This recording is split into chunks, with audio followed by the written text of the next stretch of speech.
Манай давтан нэрл. Хэрхэн та бүхнийхээ энэ өдрийн амрыг өрөө мэдчлээ. Хөлийн цэргийн хамгийн амттай кофе хаана вэ сурал подкастын маань энэ удаагийн дугаар Хөлийн цэргийн TIG 252 дугаар ангийн кофе шопоос үргэлжлэн та бүхэнд хүрч байна. Өнөөдрийн подкастын маань зочноор Хөлийн цэргийн TIG 252 дугаар ангийн ахлаацлагч Соёнбердэн түрүүч эргэл нар надтай өнөөдрийн подкастт маань ярилцахаар өргөдөж оролцоод байна. За та хоёртай энэ өдрийн мэнд хүргэе.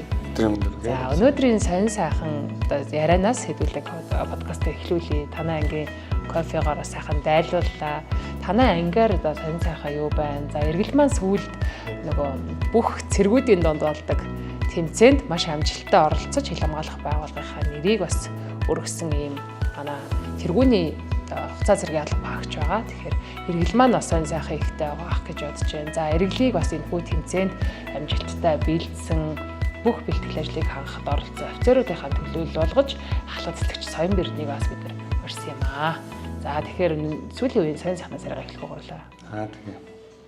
За манай анги Хөлийн цэргийн 252 дугаар анги. За бүтээн байгуулалт маш ихтэй байгаа. За сүүлийн үед сарын өмнөөс эхлээд кофе шоп маань сайхан ая тухтай орчныг бүрдүүлээд одоо үйл ажиллагаа явуулж байна. За манай удирдлагаас ерөнхийдөө тийм санаачлага юу гаргаж ирсэн. Тэгээ бас хил хамгаалалт ерөнхий газрын хэмжээнд бас бусад анги отродууд бүгд кофе шоп бас нээлээ гэсэн мэдээлэл орсны үндсэн дээр бас манай анги бас кофе шопыг нээснээрээ бас аль багштайхаа халуун дотн яриа өрнүүлэх, за ажлын цаг ашиглалт болон за бага завсарлагыг үр дүнтэй зохион байгуулахын тулд кофе шопыг нээсэн юм аа. Тэгээ одоогоор 14 төрлийн кофе болон цайгаар үйлчилж байна аль багчтай. Тэгээ хажуугаар нь бас хоол, хөнгөн зууш гэдэг. Та нар манаас орж ирж энэ кофе уух цаг хэрэг гарах уу? Ер нь кофе уух цаг юм боломж их гардаг.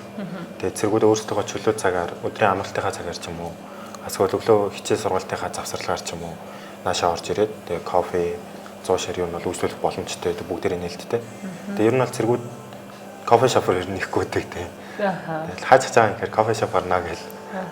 Эргэл бас өөрийгөө манай үзэгчдэд ер нь танилцуулж хаялаа эхлэе гэж бодож байна. Эргэл маань хугацаа зэргийн алба хаахаас татагдаж ирэхээс өмнө бас хаана сурж байсан бilé. Би Монгол Улсын их сургуулийн нийгмийн ухааны сургуульд суралцдаг байсан. Тэгээд 3 дахь курсээс анх цэргийн албанд татагдаад иржсэн. Тэгээд цэргийн зарлан ирээд цэрэгт явах уу байх уу гэж бодож байгаа. Тэгээд за ер нь явъя гэдэг шийдвэр түрээд тэгээд сургуулаа төр завсарлаа цэрэгт иржсэн. Тэгээд цэрэгт ирээд Хөлийн цэрэг рүү ер нь явахаар болсон гэдэг анх яг дамжин дээр хэлжсэн. Тэгээд ямар анги руу явах юм бол гэд ер нь бол яг цэрэг гэдэг төсөөл зүгээр л нэг юм цахим уушнаас авч ирсэн нэг тиймэрхүү төсөөлөлтэй байсан. Тэгээд цэрэгт ирээд ер нь бол бодол шал их өөрчлөгдсөн. Цэрэгт ирээд олон аав хүүхдүүдтэй энэ одоо 100-аад цэрэг байна. Тэд нартай бүгднтэй нонжоо бололцоод тэгээд бүхэл бүтэн одоо ингээд нэг жилийн 365 хоногийг хоорондоо хамт өнгөрөөгөөд нэгнээсээ суралцаад нөгөө нь хөгжих боломж ер нь бол маш их бүрдэж байгаа. Тэрэнд нь маш их баяртай. Тэгэхээр ер нь цэргийн албаны төсөөлөлд өмнө одоо цахим орчноос л авч ирсэн гэж хэлж штэ. Тэгээд яг ингээд тэгвэл таны тэр төсөөлөлд одоо магадгүй эрг сүрэг янз янзын л ойлголт байсан бах. Яг албанд ирсэн чинь ямар байна? Мэдөө яг үннээсээ ингээд сайхан чөлөөтэй ярихад тий. Яг албанд ирээд ер нь сэтгэл маш их өндөр байгаа. Тэгээд тэр тусмаа яг Хөлийн анги дээр биш ч гэсэн одоо би одоо ингээд төвийн анги дээр байгаа штэ. Тэнгүүд ингээд Хөлийн цэрэг засаад дээр ясан бол яах вэ? Төвийн ангид ясан бол яах вэ ч юм уу те. Нэг юм даваа тал нь айгүй их гарч ирж байгаа гэж болно. Одоо чинь Улаанбаатар хоттойгоо ойрхон орон нутгийн жилгээр гарлаа гэхэд заавал ч 2-3 хоног яваад гэртээ хайрдаг биш. Нэг 2 цаг Улаанбаатар руу яваад орчдөг ч юм уу. Тэрнийхээ сацуу төвийн ангид байхаа ирээд бидний хөгжих боломж арай илүү байгаа юм болов уу бас бодож байгаа. Одоо бид нар став дээр ясан бол магадгүй Хөлийн манаа, цагийн манаа гэд өглөөний орой хүртэл явлаа гэхэд энд бид нарт илүү сурч боловсрох цаг нь их байдаг ч юм уу. Тийм өөрийгөө хөгжүүлэх боломж нь арай өндөр. Тэгээд энэ нь арай илүү давуу талтай юм болов манай ингэ. Цэргийн албаны офицерын хувьд бас эргэлтийг нөгөө нэг сая тэмцээнд бас бэлдсэн байх гэж бодож байна. Гинтхэн манай цэргүүд чинь гинт очиод тэмцээнд амжилттай орно гэж байхгүй шүү дээ. Тэгэхээр та бүхэн бас нэлээд төлөвлөгөөтэй бэлдсэн байх гэж бодож байна. Энэ тэмцээнд ер нь Багнуурын ангиас миний санаж байгаа сүүлийн 2 жилд хоёуланд медаль авчлаа. Яг энэ Хөлийн ангиас тэрэн зөвхөн цэргийн ангийнхан манай Хөлийн цэргийнхэн биш. Дотоодын цэрэг зөксөд хүчний бүх цэргүүд орж байгаа шүү. Тэгэхээр их сайн бэлдэж гин гэж одоо анзаарч хараад байгаа. Тэгэхээр энэ талаараа бас ярил цэргүүдээ та бүхэн зэнээс ер нь яаж бэлдэж эхлэв? Ер нь тийм нэг удирдамж тушаал юу гарсан.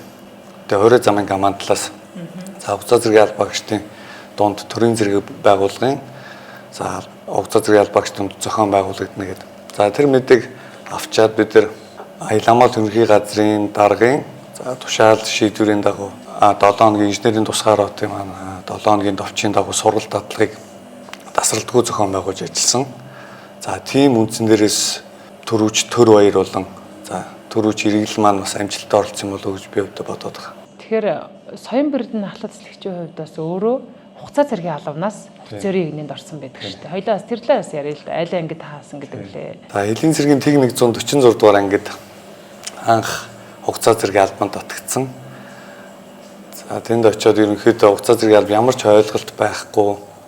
Элийн цэрэг, дотоодын цэрэг, зэвсэг түвшнээ ялгахгүй. Ямар цэрэг юм бол яадаг юм бол гэдэг. Гэтэ хамгийн сонир дүүхэн би зүгээр тэгж бодсон. Баг ухта өвөөтэйг их машинд цуг их явдаг байсан. Тэгэхэд замдаа манай өвөө нөө Элийн цэставын хар нүдэн мөсгөө гэдэг тийм дуу их байнга тавьдаг байсан. Тэгээд тэр дуу нь өнөөдөр бас надаа бас яасан хил хамгаалах байгууллагад орох тийм гүүр болж өгсөн болов уу гэж бас боддгийн. Тэндээс ер нь став юу юм бол мэдхийг сонирхоод одоо цэргийг юу гэж мэдгүй энэ аль цэрэг нь ямар цэрэг нь мэдгүй хил хамгаалах байгууллага бас хүмүүсээс маань хэлжил байсан хил манаагүй хүүхдийг одоо ямар эрэм гэх юм бэ гэдэг. Тэгээд намайг хүндэт харуул руу тамилна гэд би нөө дорн тамгаас татагдчихсан. Тэгсэн аавдаа очиод хүнд харуул намайг яваг нэ би одоо хил үзчихмээр хахад ани хэлдгэр. Тэгээд очиод солиулж ирсэн. Очиод би ингээд хилийн зэргийг сонирхом гэсэн чинь яадаг хүүхдээ чи төвийн хот руу ингээд яаж хамааг явуулах гэдэг. Тэн чөлөөгөөр их гарна гэдэг. Тэгээ хилийн зэрэг очиж үзмээр байна гэдэг зүтгэсээр хагаад тэнд тоггүй сүлжээгүй газар чи очин зүгээрээ гэдэг. Тэгээ очижсэн. Тэгээ тэндээсээ бас за хилийн зэргийн ерөнхийдөө ойлголтуудыг аваад за цаашаанаа сурж боловсрох юмд бас хил хамгаалалт ерөнхий газраас шалгалт ирээд Оросын холбооны улс руу суралцах тийм сонгон шалруулалт явуулсан. Тэнд бас 100 цэргээс шалгараад биеийн тамир бие бэлтраараас ягаад онлын шалгалт өгөөд тэгээд Оросын холбооны улсын Калининград хотод 2015 оноос суралцаад 2020 онд төгссөн. Тэгэхээр энэ офицерууд нь бас өөрөө юм хугацаа цэргийн албыг ийм сайн багаас нэг ойлгоцсон өөрсдөө би юмараа туулцсан учраас та нартаа сургахад энэ сургалтыг өгөхөд бас их амархан байдаг. Тэгэхээр энэ тэмцээнийхээ бэлтгэлийн талаараас мэд яриач. Тэмцээнд яг нөгөө нэг өдөрдөмж ирснээс хойш цэргүүдэн донд нөгөө сонгон шалруулалт явуулсан. Тэгээ ангийн маршийг зохион байгуулсан. Тэгээ тэн донд нөгөө манай төрүүч төр баяр маань нэгт ороод шалгарсан. Тэгээд миний хувьд бас маршд оролцсон. Тэгээд ер нь л миний хувьд онлын мэдлэгээрээ бас арай илүү байсан болохоор бас сонгогдсон байх гэсэн талаараа бодож байгаа. Тэгээд бэлтгэл ер нь бол бит хоёрыг яг ингээд бит хоёр бэлтгэл хийх хугацааг ангийн зүгээс чөлөөлж өгөөд та хоёр ингээд одоо ингээд тэмцээнд орох гэж байгаа энэ цэргүүдийн дунд зохиогдох хамгийн том тэмцээн. Тэгээд нэг оролцох боломж ер нь бол жилдээ нэг л охиолтноо. Тэгээд өмнө жил ингээд манай ингээд дид ахлагч хийдэг пүрв таваа гэдэг ах байт. Бүрвдөө бүр ультрад эндээ ахлагч болсон. Нодлонгийн тий уршин гэж элийн мөнгөн медаль тий. Байлдаг шинэ урал мөнгөн медаль авч ирсэн байлээ.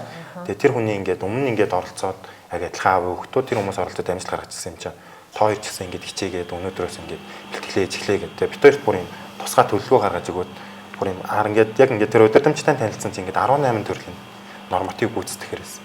Тэгээд ингээд бүгдэн дээр нь бүр ингээд юм 2 багш гаргаж өгөөд ингээд энэ офицер ингээд энэ чил дээр л одоо жишээ нь сургалт цэргийн дүрмийн талаар соён бэр тахлах хэлцтэйгээ уулзаад зөвлөгөө аваад асуугаараа ч гэдэм үү. Эсвэл галын бэлтгэл бол зэвсгийн албаны даргатайгаа уулзаараа ч гэдэм үү. Тэгэд ингээд бүр 18 төрлийн одоо 36 офицер ахлагч нар хамтраад бид хоёрт яг ангид байрлаж яхад бэлтгэл хийж өгч байсан.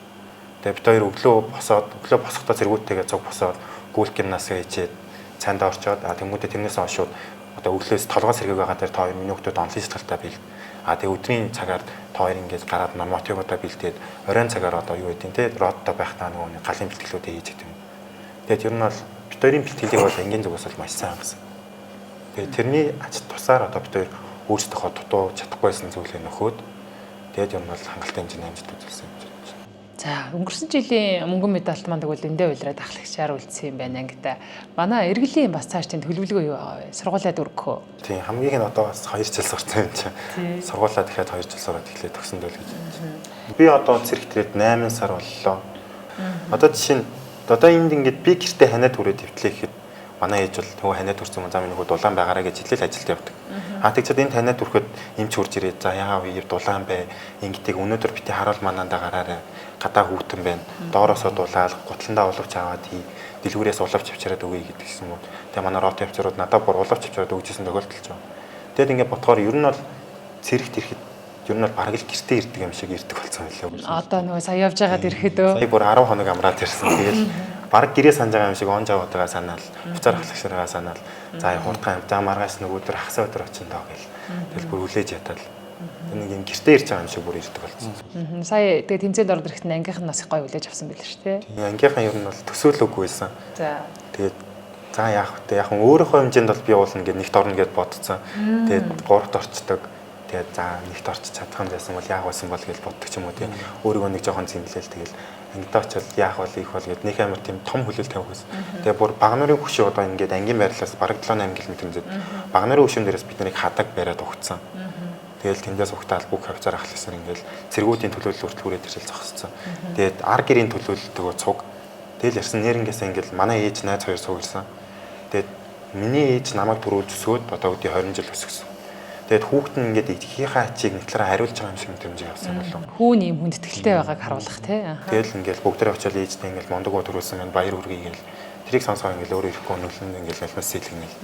Тэгэл нэрэл би цэрэгт явсан болсон байна да. Тэгээ ир хүн босноор цэргийн алба хаагаад үзлээ. Бас ээж аавыгаа баярлууллаа. Тэгээ бас халба хааж ангийнхаа нэрийг гаргалаа. Тэгээ ер нь бол айгүй гоё л байгаа. Хугацаатай залуучууд шүү дээ. 1 жилийн дараа ингээд явчихна гэдэг сэтгэлгүйгээр их сайхан халуун хамт олон бол ер нь хэлчихэд байдаг гэж би боддог шүү дээ. Одоо ер нь бас манай хугацаа зэрэг албаагч нь бүх талаараа орчин нөхцөл нь бас бүрдсэн гэж ойлгодог. Одоо жишээлбэл манай инженерийн тусгаараа одоо соёл амралтын дасгалд интернет орчныг нь бүрдүүлээд өгсөн байна. Одоо ямар нэгэн цаг үетэйгээ хөл нийлэх бүх юуг мэдээлэлээ тэндээс авч байна. Сая жишээлбэл төрийн зэргийн байгууллагуудын дунд хугацаа зэргийн албаагч тэмцээнд оролцох хугацаанд эндээс бэлтгэлээ хангах одоо эссе бичлэг, англи хэлний мэдлэгээ дийжлүүлэх зэрэг интернет орчноор өөрсдөө хайгаал тэгэл ороод юмнуудаа үзэл тэгэл офицер ахлагч нар сайн англи хэлтэй ч юм уу бас зөвлөгөө юмнуудаа аваад тэгээ явж ийн гэдэг нь бас орчин цаг үетэйгээ хөл нийлүүлж байгаа их гоё байна л гэж миний хувьд бодож байгаа. Тэгэхээр соён бэрдэн ахлах эзлэгч бас одоо хэлийн бид нарыг бас хэлийн ставаа сотроод бас зөндөө олон үзэж байгаа танай ангийн үйл ажиллагаатай танилцаагүй танай ангиар зочлоогүй хэлчд бас байгаа. Тэр хэлчдтэй ер нь ангиа танилцуулбал манай анги ийм онцлогтой ийм анги гэж ярих танилцуулах зүйл бас юу вэ танд? За манай анги бол инженерийн хангалтыг зохион байгуулдаг. За хэлийн отроод болон заставын хариуцсан хэсэг. За инженерийн торон саад, за нөхөн саад, цамхаг зэрэг хангалтыг зохион байгуулдаг. За тэгээд ер нь манай офицер ахлагч хугацаа зэргийн албаагч нар ер нь 100 намартаа ерөнхийдөө хил дүүрэг гүйцэтгэждэг инженерийн ажилд. Тийм учраас бас үлдсэн хооронд нь арын дааж явдаг эмэгтэйчүүдийн хэсэг болон эмэгтэйчүүдээ бол маш их талархаж байгаа. Одоо жишээлбэл кофе шопын үйл ажиллагаанд одоо эмэгтэйчүүдийн хэсэг л одоо бидэрт кофе болон хоолоор үйлчилж байна. Тэгээд одоо анги эзгүй хооронд одоо арыг дааж явж байгаа эмэгтэйчүүдийн хэсэг бол эмэгтэйчүүдэд одоо маш их баярлалаа гэж хэлмээр байна да. За бүтээн байгуулалтын ажлууд ерөнхийдөө бас хийгдэж явж байна. Манай штаб болон за инженерийн тусгай ротын за ажиллах, амьдрах, одоо хугацаа зэргийн албан хаах одоо ая тухтай орчин бүрдүүлэхийн тулд эхлээд бас дотор юугээ засъя. Тэгээд дараагийн одоо тэ гаднаг төрөх одоо үйл ажиллагаагаа сайжруулах гэж бодож байгаа. Тэгэхээр дотроосоо засаад эхний ээлжинд бие бүрэлдэхүүнийхээ одоо хамт олонныхаа гар нийлэмжтэй ажиллагааг сайжруулж яхин тулд кофе шопоо за мөн засвар үйл ажиллагаанууд ерөнхийдөө төлөв хийгдэж байна. За ингээд нэг аяг кофе чуух хугацааныг яг сайхан халуун яриа өрнүүлсэн таартаас их баярлалаа. Тэгэхээр одоо түрүүч иргэл маань бас үеийнхэн залуучуудад яг одоо энэ подкастыг бас сонирхоод энэ подкастад бас цэрэг ордгийн байж штэ гэж магадгүй хүмүүс бодож иж магадгүй манай өмнөх дугааруудад ер нь хуцаа зэрэг алба багч орж ирсэн тохиолдол байхгүй. Тэгэхээр ер нь үеийнхэн залуучуудад бас яг одоо алба хааж байгаа хуцаа зэрэг алба хааж байгаа найзуудтай хандаж бас минийдүүд уриалж хэлэх зүйл юу байна? Ер нь бол цэрэгт ирээд нэг зүйлийг айгүй ухаарсан. Тэгэд энэ нь ер нь бол хэлийн цэрэгт ирсний болж байгаа юм болов уу гэж бодож байна. Тэгээ манай штабын дараа нэг үг хэлчихсэн байхгүй юу? ир хүн байна. Тэгээд хөлийн цэрэгт алба хааж ийн гэдэг. Чиний гэр бүл нэг өдөр амар амгалан хонж байгаа нь чиний нуруунд дээр байгаа шүү. Тийм болохоор чи өөрөө бахархаараа гэж хэлжсэн. Тэгээд нэрнгээсээ би ир хүн болсон. Монгол улсад тий одоо үндсэн хуулиар хүлээсээ өөрийнхөө үүргийг биелүүлж байгаа. Тэрний хаянд өөрийгөө хөгжүүлж чадж байгаа. Тэгээд цэрэгт ирээд хүн илүү дээшлээд, илүү томоожоод, илүү хат суугаад зинхэнэ амьдрал дээр гарахад баг аавуудыг бэлтэж ийн гэхэд ер нь бол буруудахгүй байх гэж би бодсон. Тийм болохоор ер нь бол та өнөөдөр цэрэгт явахгүй гэд бодож иж магадгүй эсвэл зарим нэг тэндээс авсан сүрэг мэдээллүүд ч юм уу тиймэрхүү зүйл байж магадгүй. А гэхдээ ам дээрээ тийм боловч ачир дээрээ өөр гэдэг шиг яг цэрэгт ирээд цэргийн амьдралыг туулж байгаа хүний хувьд л хэд цэрэгт ирснээрээ хүн илүү хөгждөг юм байна. Хүн илүү боловсрдог юм байна. Хүн илүү өөрийгөө нээж чаддаг юм байна. Тэгээ тийм болохоор таацсан ингээд өөрийгөө дайжлаад тэгээд хөлийн цэрэгт одоо бид нартай бидний миний одоо дүү болоод ч юм уу тий магадгүй их боломжтой байх. Тийм болохоор бүгдэнд нь амжилт хүсье. За энэ удаагийн хөлийн цэргийн хамгийн амттай кофе хаана нэ зураг подкаст маань энэ хүрээд өндөрлөж байна. Дараагийн дугаараар дараагийн ангийн кофе шопоос үргэлжлэн уулзцаая.